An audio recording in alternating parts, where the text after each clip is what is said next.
السلام عليكم، ان شاء الله تكونوا كامل لاباس. مرحبا بكم في قناتكم سهام تيفي.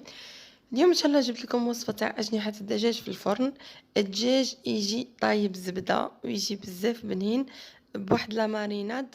نروحوا ديريكتومون لطريقه التحضير. عندي هنايا اجنحه الدجاج، كنت نقيتها وشوطتها، وراني نسكرفج عليها الثوم وزيدوا لها لي زيبيس. وشنو هما لي زيبيس اللي نسحقوهم هنا في الوصفه؟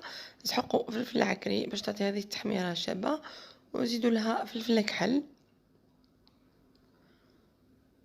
وزيدوا لها الزنجبيل، الدجاج يحب الزنجبيل، وزيدوا لها كاري دجاج، على هذا كمون، وهذا كاري دجاج،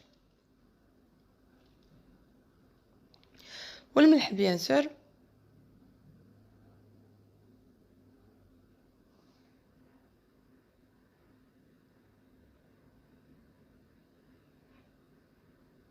وطوماط كونسونطري مغرف، معمره طوماط كونسونطري، زوج مغارف كبار زيت عادي، وزيدوا لها القارص. اللي عنده القارص، اللي عنده لا موطارد ما يديرش القارص. انا ما عنديش لا موطارد، درت القارص باش تعطينا هذيك الحموضيه تاع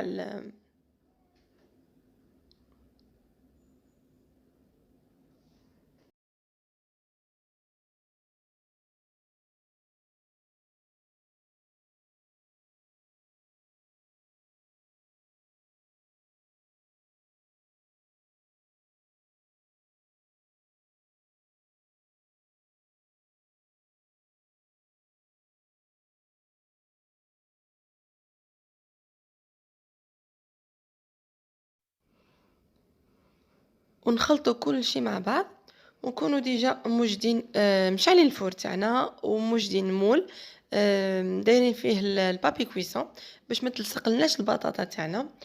آم، البطاطا هذه كاين لاغوسيت تاعها في لاشين، ونزيدو حداها نديرو معاها الاجنحه الدجاج اللي كنا درنا لهم لا ماريناد، وندخلهم للفور يطيبوا لنا من تحت ومن فوق.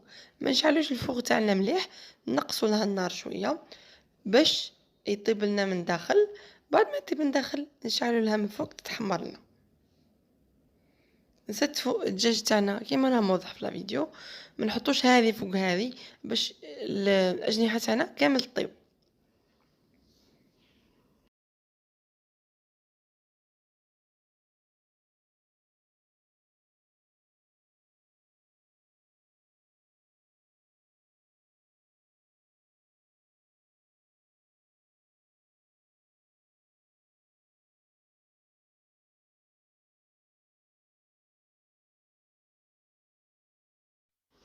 هنايا بعد ما ستفت الدجاج تاعي والبطاطا تاعي ندخلها الفور الطيب.